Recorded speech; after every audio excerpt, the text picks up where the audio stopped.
Hi hello ನಮಸ್ತೆ. ಅನ್ನು ಅಡುಗೆ ಮನೆಗೆ ಸ್ವಾಗತ ಸುಸ್ವಾಗತ. ಇವತ್ತು ನಾನು ಮಾಡಿ ತೋರಿಸೋದು ಈ ಕ್ಲೈಮೇಟ್ ಎಲ್ಲ ಭಾಳ ಕೂಲಾಗಿದೆ. ಹಾಗಾಗಿ ಇವತ್ತು ನಾನು ನಿಮಗೆ ವೀಳ್ಯದೆಲೆ ಕಷಾಯನ ಹೇಗೆ ಮಾಡೋದು ಅಂತ ತೋರಿಸ್ತೀನಿ. ಎಲ್ಲರ ಮನೆಯಲ್ಲೂ ವೀಳ್ಯದೆಲೆ ಇದ್ದೇ ಇರುತ್ತೆ.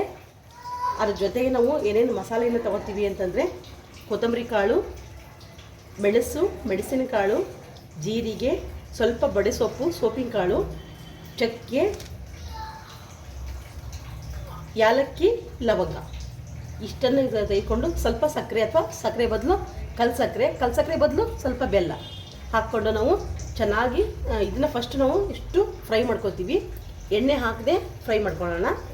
ಇಷ್ಟನ್ನು ಭಾಳ ಅಲ್ಲ, ಸ್ವಲ್ಪ ಬಿಸಿ ಮಾಡಿ ಮಿಕ್ಸಿ ಮಾಡ್ಕೊಳ್ಳೋಣ. ಇದಿಷ್ಟು ಇದು ಮಕ್ಕಳಿಗೆ, ದೊಡ್ಡವರು ಎಲ್ಲರಿಗೂ ಶೀತ, ಕೆಮ್ಮು, ಜ್ವರ ಇತ್ತು ಅಂತಂದರೆ ಅಥವಾ ಡೈಜೆಸ್ಟ್ ಪವರ್ ಆಗಿಲ್ಲ, ನಮ್ಮ ಡೈಜೆಷನ್ ಆಗಿಲ್ಲ ಅಂತಂದರೆ ಇದನ್ನು ಕಷಾಯ ಮಾಡ್ಕೊಂಡು ನಾವು ಕುಡಿಬೋದು. ಮಕ್ಕಳಿಗಂತೂ ಇದು ರಾಮಬಾಣ ಇದ್ದಂಗೆ. ಶೀತ ಕೆಮ್ಮಿಗೆ ಬರೀ ವೀಳ್ಯದೆಲೆ ರಸವನ್ನು ಕುಡಿಸಿದ್ರೆ ಸಾಕು, ಮಕ್ಕಳಿಗೆ ಶೀತ ಎಲ್ಲ ಹೋಗುತ್ತೆ. ಅಂಥದ್ರಲ್ಲಿ ಕೊತ್ತಂಬರಿ ಕಾಳು, ಕಾಳು ಮೆಣಸು, ಲವಂಗ, ಜೀರಿಗೆ, ಯಾಲಕ್ಕಿ, ಸೋಪಿನ ಕಾಳು ಎಲ್ಲವನ್ನು ಹಾಕಿ ನಾವು ಕಷಾಯ ಮಾಡಿದ್ವಿ ಅಂತಂದರೆ ಇದು ಕುಡಿಯೋಕ್ಕೆ ಒಂಥರ ಟೇಸ್ಟ್ ಆಗಿರುತ್ತೆ. ಇದ್ರ ಜೊತೆಗೆ ನಾವು ಇದನ್ನು ಪೌಡ್ರ್ ಮಾಡಿಕೊಂಡು ನೀರಿಗೆ ಹಾಕಿ ಕುದಿಸುವಾಗ ಸ್ವಲ್ಪ ಬೆಲ್ಲವನ್ನು ಹಾಕೋಬೋದು, ಇಲ್ಲ ಅಂದರೆ ಕಲ್ಸಕ್ಕರೆಯನ್ನು ಹಾಕೋಬೋದು, ಇಲ್ಲ ನಮಗೆ ಬೇಡ ಅಂತಂದರೆ ಹಂಗನ್ನು ಕೂಡ ಕುಡಿಬೋದು. ಕೆಲವರು ಸಕ್ಕರೆ ಕೂಡ ಹಾಕೋತಾರೆ. ಇದನ್ನು ನಾನು ಬಿಸಿ ಮಾಡ್ಕೊತೀನಿ. ಪ್ಯಾನ್ ಕಾದಿತ್ತು ಮೊದಲೇ, ಹಾಗಾಗಿ ಇದನ್ನು ಇಷ್ಟು ಬಿಸಿ ಮಾಡಿಕೊಂಡು ನಾನು ಮಿಕ್ಸಿ ಮಾಡ್ತೀನಿ. ಈ ಪೌಡ್ರನ್ನ ಮಿಕ್ಸಿ ಮಾಡ್ಕೊತೀನಿ, ತೆಗಿತೀನಿ. ಈಗ 1.5 ಲೋಟ ಅಷ್ಟು ನಾನು ಇಲ್ಲಿ ನೀರನ್ನು ಕುದಿಯಲು ಬಿಟ್ಟಿದ್ದೀನಿ. ನೀರು ಕುದೀತಾ ಇದೆ. ಅದೇ ಇದಕ್ಕೆ ಹೇಳಿದೆ, ಬೆಲ್ಲ ಅಥವಾ ಸಕ್ಕರೆ ಅಥವಾ ಕಲ್ಲು ಸಕ್ಕರೆ ಹಾಕೋತಾರೆ. ಕೆಲವರು ನಮ್ಗೆ ಬೇಡ ನಮಗೆ ಅಂತಂದರೆ ನಾವು ಇದನ್ನ ಸ್ಕಿಪ್ ಮಾಡ್ಬೋದು ಸಕ್ಕರೆಯನ್ನು.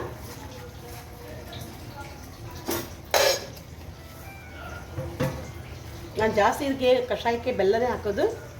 ಇವತ್ತು ಸ್ವಲ್ಪ ಸಕ್ಕರೆ ಹಾಕಿದ್ದೀನಿ. ನಾವು ಏನು ಫ್ರೈ ಮಾಡ್ಕೊಂಡೆಲ್ಲ ಇಷ್ಟು ಮಿಕ್ಸಿ ಮಾಡ್ಕೊತೀವಿ. ಚಳಿಗಾಲ ಬಂತಂದ್ರೂ ಇದರ ಕಷಾಯ ನಾವು ಕಾಫಿ ಟೀ ಬದಲು ಈ ಕಷಾಯ ಕುಡಿದ್ರೆ ಭಾಳ ಒಳ್ಳೆಯದು ಹೆಲ್ತಿಗೆ. ಇದೊಂದು ಹೆಲ್ದಿ ಡ್ರಿಂಕ್ ಅಂತಲೇ ಹೇಳ್ಬೋದು.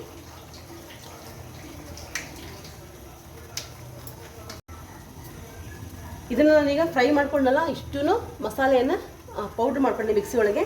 ಇದನ್ನು ಕುದಿಯೋ ನೀರಿಗೆ ಹಾಕ್ತೀನಿ. ಈಗ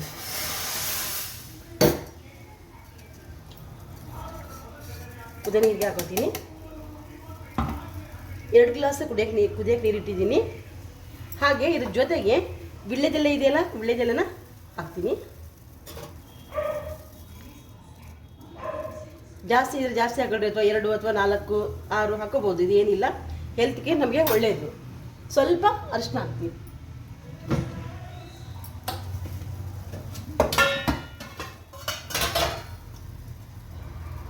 ಸ್ವಲ್ಪ ಅರಿಶಿನ ಹಾಕ್ತೀನಿ.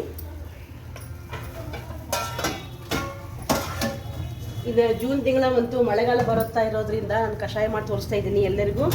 ಈಗ ಟೀ ಕಾಫಿ ಬಿಟ್ಟಿದ್ದೀನಿ, ಕಷಾಯನ ಕುಡಿತಾ ಇದ್ದೀನಿ. ಹಾಗಾಗಿ ಡೈಲಿ ಒಂದೊಂದು ಕಷಾಯವನ್ನು ನಾನು ಏನು ಕುಡಿತಾ ಇದ್ದೀನಿ ಅದನ್ನೇ ನಿಮಗೆ ಮಾಡಿ ತೋರಿಸೋಣ.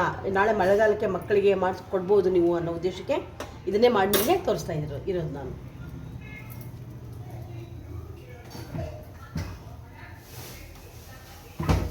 ಯಾವುದೇ ಕಷಾಯ ಆಗಲಿ ಚೆನ್ನಾಗಿ ಕುದಿಬೇಕು. ಫಸ್ಟು ಚೆನ್ನಾಗಿ ಕುದ್ದಾದ್ಮೇಲೆ ಬೇಕಾದರೆ ನೀವು ಹಾಲು ಸೇರಿಸ್ಕೋಬೋದು. ನಮ್ಗೆ ಹಾಲು ಬೇಡಪ್ಪ ಅಂತಂದರೆ ಹಾಲು ಸ್ಕಿಪ್ ಮಾಡ್ಕೋಬೋದು. ಹಾಗೆ ಕೂಡ ಕಷಾಯನ ಕುಡಿಬೋದು.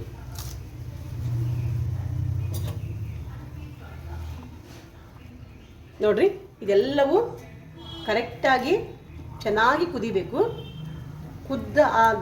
ಕುದ್ದಾದಮೇಲೆ ನಾವು ಕೆಳಗಿಳಿಸ್ಕೊಂಡು ಸ್ವಲ್ಪ ಹಾಲು ಹಾಕ್ಕೊಂಡು, ನಾನು ಸ್ವಲ್ಪ ಹಾಲು ಹಾಕೋತೀನಿ.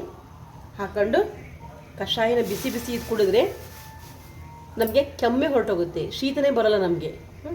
ಆ ರೀತಿಯ ಒಂದು ರೆಮಿಡಿ ಇದು, ಹೆಲ್ತ್ ಡ್ರಿಂಕ್ ಇದು. ಇದನ್ನು ಕೂಡ ನೀವು ಮನೆಯಲ್ಲಿ ಮಾಡಿರಿ, ಕುಡೀರಿ. ಲೈಕ್ ಮಾಡಿರಿ, ಶೇರ್ ಮಾಡಿರಿ, ಸಬ್ಸ್ಕ್ರೈಬ್ ಆಗಿ. ನಾಳೆ ಮಳೆಗಾಲ ಚಳಿಗಾಲಕ್ಕಂತೂ ಈ ಕಷಾಯಗಳು ನಮ್ಗೆ ಬೇಕೇ ಬೇಕು. ಈ ಎಲ್ಲರಿಗೂ ಡಾಕ್ಟರ್ ಹತ್ರ ಹೋಗ್ತೀವಿ ನಾವು, ಎದಕ್ಕಾದ್ರೂ ಆಸ್ಪತ್ರೆಗೆ ಹೋದ್ವಿ ಅಂತಂದರೆ ಟೀ ಕಾಫಿ ಬಿಡಿ ಅನ್ನೋದನ್ನು ಹೇಳ್ತಾರೆ. ಅದಕ್ಕೋಸ್ಕರ ಅದನ್ನು ಬಿಟ್ಬಿಟ್ಟು ನಾವು ಕಷಾಯಕ್ಕೆ ಏನಾಗಬೇಕು, ಅಡಿಕ್ಟ್ ಆಗಬೇಕು. ಕಷಾಯ ನಮಗೆ ಹೆಲ್ತಿಗೆ ಒಳ್ಳೆಯದೇ. ಹಾಗಾಗಿ ಇಂಥ ರೀತಿಯ ಒಂದು ರೀತಿಯ ಕಷಾಯವನ್ನು ನಾವು ಡೈಲಿ ಒಂದೊಂದು ಮಾಡ್ಕೊಂಡು ಕುಡಿದ್ವಿ ಅಂತಂದರೆ ನಮ್ಮ ಹೆಲ್ತ್ ಕೂಡ ಚೆನ್ನಾಗಿರುತ್ತೆ. ನಮ್ಮ ಆರೋಗ್ಯ ನಮ್ಮ ಕೈಯಲ್ಲಿ ಅಂತ ಹೇಳ್ತಾ ಚೆನ್ನಾಗಿ ಕುದೀತಾ ಇದೆ ಕಷಾಯ.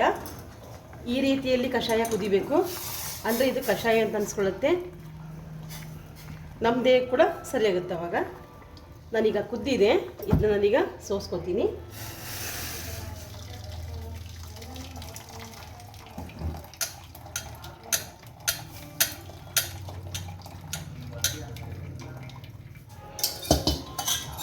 ಹಾಲು ಹಾಕೋಬೋದು, ಇಲ್ಲಾಂದರೆ ನೀವು ಹಾಗೇನಾದರೂ ಕುಡಿಬೋದು. ನಾನು ಒಂದು ಅರ್ಧ ಗ್ಲಾಸ್ ಹಾಲು ಹಾಕ್ತೀನಿ ಇದಕ್ಕೆ.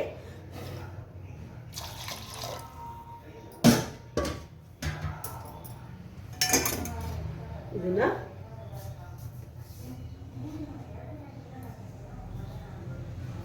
ಸೋಸ್ಕೊತೀನಿ, ಕುಡಿಯೋಕ್ಕೆ ಸರ್ವ್ ಮಾಡ್ತಾ ಇದ್ದೀನಿ. ನೋಡಿ, ಈ ರೀತಿಯ ಒಂದು ಹೆಲ್ದಿ ಡ್ರಿಂಕನ್ನು ನಾವು ಮಾಡಿ ಕುಡಿಯೋದ್ರಿಂದ ನಮ್ಮ ಹೆಲ್ತ್ ಕೂಡ ಚೆನ್ನಾಗಿರುತ್ತೆ. ಈ ಡ್ರಿಂಕ್ಸ್ ನಿಮಗೆ ಮಾಡಿದ್ದು ಇಷ್ಟ ಆಗಿತ್ತು ಅಂದರೆ ಲೈಕ್ ಮಾಡಿ, ಶೇರ್ ಮಾಡಿ, ಸಬ್ಸ್ಕ್ರೈಬ್ ಆಗಿ. ಹೊಸ ಯೂಟ್ಯೂಬ್ ಚಾನಲ್ ಮಾಡಿದ್ದೀನಿ. ನಿಮ್ಮ ಸಪೋರ್ಟ್ ನನಗೆ ಭಾಳ ಇಂಪಾರ್ಟೆಂಟು, ಹಾಗಾಗಿ ನನಗೆ ಸಪೋರ್ಟ್ ಮಾಡಿ. Thank you.